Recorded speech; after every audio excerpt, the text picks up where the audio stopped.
Bhutan India और China के दरमियान एक तरह से सैंडविच बना हुआ मुल्क है और इस वक्त अगर सबसे ज़्यादा मुश्किल किसी मुल्क के लिए इस रीजन के अंदर डिप्लोमेटिक सूरत हाल है तो वो भूटान है। इसकी वजह यह है कि भूटान शुरू से लेके इंडिया के स्फीयर ऑफ इन्फ्लुएंस में रहा है, इस हद तक रहा है बल्कि कि उनकी डिफेंस पॉलिसीज़, उनकी फॉरेन पॉलिसीज़ इंडिया डिज़ाइन करता है। हालांकि उनके पड़ोस में ही इंडिया से भी बड़ा मुल्क मौजूद है चाइना, लेकिन वो उनके पास कभी भी नहीं गए।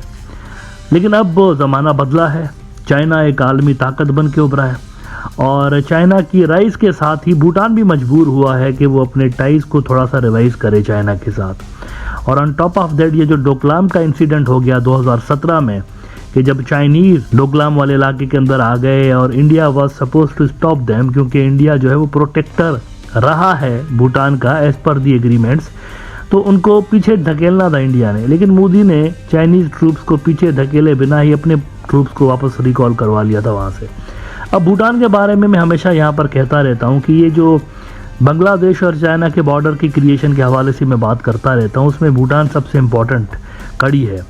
इसकी वजह यह है कि इनका जो डोकलाम का इलाका है ये डायरेक्टली लिंक करता है, रिलेटेड है इंडिया के सिलीगुड़ी कॉरिडोर के साथ, जो कि चाइना का हदफ नंबर 1 होगा, टारगेट नंबर 1 होगा। जब भी क्लैशेस छिड़ेंगे चाइनीज़ ट्राई करेंगे कि इसको ब्लॉक कर दें और इंडिया की 7 रियासतों को एक तरह से कट ऑफ कर दें बाकी के इंडिया के साथ। और वैसे ही उनके जो चारों तरफ दूसरे जो मुल्क हैं उनमें चाइनीज़ ही हैं, जैसे कि म्यांमार का बॉर्डर लगता है 7 सिस्टर स्टेट्स के साथ, तो वहाँ पर चाइनीज़ प्रेजेंस है। इसी तरह बांग्लादेश है तो बांग्लादेश मुश्किल है कि वो चाइना के ख़िलाफ़ किसी कार्रवाई में हिस्सा लें, तो फिर इंडिया के लिए बड़ा मुश्किल होगा यहाँ पे। तो डोकलाम इंडिया की सिक्योरिटी नीड के लिए इम्पॉर्टेंट एरिया है।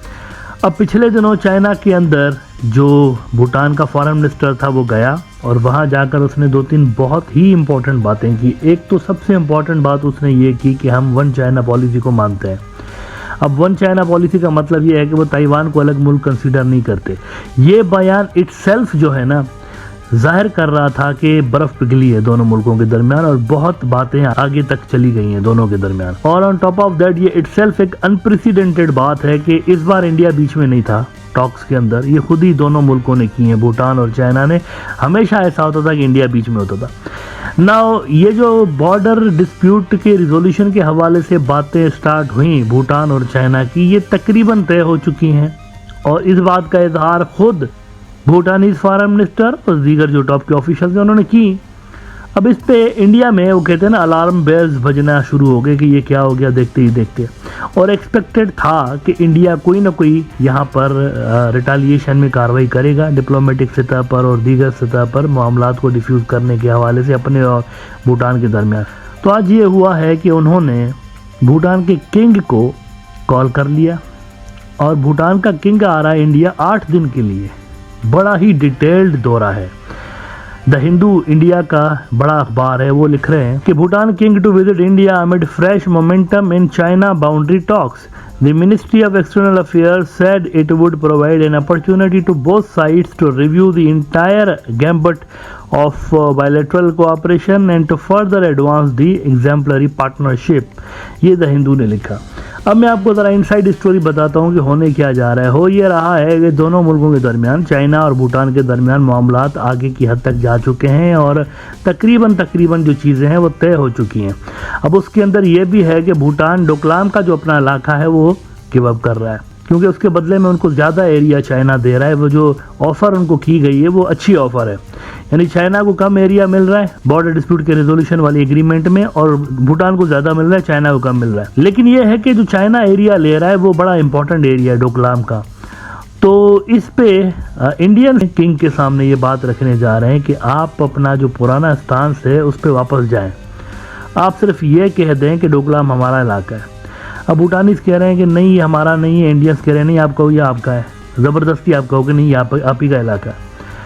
ये चीज़ उनके सामने रखी जाएगी, क्योंकि इंडिया समझता है कि जब तक भूटान का क्लेम रहेगा डोकलाम के ऊपर तो भूटान और चाइना के दरमियान टाइज ख़राब ही रहेंगे और जब टाइज ख़राब ही रहेंगे तो भूटान इंडिया की जोन ऑफ इन्फ्लुएंस में होगा। ऑन टॉप ऑफ दैट इसके अच्छे असरात मुरतब होंगे सिलीगुड़ी कॉरिडोर के ऊपर, वो जो चिकन नेक का इलाका है जिसकी वजह से असल में ये सारा का सारा बखेड़ा क्रिएट हुआ पड़ा है। तो इंडिया यही चाहता है कि वो उनको ना बोल दे कि नहीं ये डोकलाम हमारा है। अब उसके बदले में इंडिया तरह तरह की ऑफर्स करने जा रहा है भूटान को। उसमें सिक्योरिटी के नए मुआहदा दोबारा से ज़ीरो से स्टार्ट करेंगे ये, क्योंकि जो पुराने एग्रीमेंट्स थे, पुराना जो इंडिया का ऑर्डर बना हुआ था वो धपड़धूस हो चुका है। तो इंडिया नए सिरे से कोशिश करेगा, हर चीज़ दोबारा से, कहते हैं ना, सिक्योरिटी की भी दोबारा से होगी असेसमेंट, फिर इनकी जो मार्केट के हवाले से है असेसमेंट्स इनकी, वो भी दोबारा से सारे मुआहदात सारे कुछ करने को तैयार है। इंडिया बहुत कुछ देने को तैयार है, लेकिन क्या भूटान का किंग मानेगा, असल सवाल ये है, क्योंकि उधर से भी चाइना है और चाइना के साथ उन्होंने बहुत सारी चीज़ें एग्री ऑलरेडी की हुई हैं। जी न्यूज़ इंडिया का बड़ा न्यूज़ आउटलेट है, इन्होंने रिपोर्ट किया है कि any agreement with China on Doklam must protect our interest. India to tell visiting Bhutan king Jigme Khesar Namgyel Wangchuck. माजरत चाहता हूँ अगर इनके नाम का कोई प्रोनाउंसिएशन मैंने गलत लिया हो, लेकिन आगे दी न्यूज़ वाले कहते हैं the Doklam stand of in 2017 raised concerns about a border conflict between India and China. Bhutan asserted its ownership of the disputed area, a stance supported by India. In this context, India is likely to deliver a clear message to the visiting Bhutan king. Any agreement with China on Doklam must safeguard India's security interests. दूसरे अल्फाज में ये कि डोकलाम मत दीजिएगा, डोकलाम मत दीजिएगा। इधर हम भी बैठे हुए हैं, हम भी खड़े हैं राहों में, थोड़ी नज़र इधर भी करिए भाई, सिर्फ आप और चाइना नहीं, हम भी हैं। ये उनको क्लियरली इंडिया बताने जा रहा है। The outcome of this high profile visit will be closely watched as it may influence the delicate balance of power in the region. तो 8 दिन का डिटेल दौरा है। अभी देखें, जब भी इतने बड़े दौरे होते हैं ना, तो उसमें असल में होता यह है कि मुख्तलिफ़ किस्म के ऑफ़र जो है वो टेबल पे होते हैं, उन पर बातचीतें होती रहती हैं। अब भूटान के किंग के सामने इंडिया बहुत सारे ऑप्शन है। और देखिए, मोदी से मिलेगा, फॉरेन मिनिस्टर जयशंकर से मिलेगा, इंडिया के टॉप के जो ऑफिशल्स हैं उनके साथ इनकी मुलाकातें होने जा रही हैं। सारे के सारे तकरीबन इनके टॉप ऑफिशल्स वहाँ पर होंगे। तो इंडिया फुल लेवल की इनको अश्योरेंस देना चाह रहा है कि आपको जो कोई भी ऑफ़र्स चाइना से मिल रही हैं वैसे ही ऑफ़र्स हम भी आपको देने को तैयार हैं। लेकिन डोकलाम के इशू की वजह से हमारा चूँकि सिक्योरिटी का सिस्टम ऊपर नीचे हो जाएगा यहाँ पे, तो ये आप मत दीजिएगा। लेकिन अगेन, जैसा कि मैंने प्रोग्राम के शुरू में कहा कि एक चीज़ जब डिसाइड हो जाती है ना, उनके फॉरेन मिनिस्टर कह चुके हैं चाइना के अंदर कि हम चाहते हैं कि बस जल्दी से ये चीज़ें जो है ना रैप अप हो जाएं, तकरीबन मामला तय हैं, ये सारी बातें उन्होंने की हैं वहाँ पे। तो यहाँ से मेरा नहीं ख्याल कि भूटान के लिए यू टर्न यहाँ से लेना कोई इतना ज़्यादा फिजिबल होगा।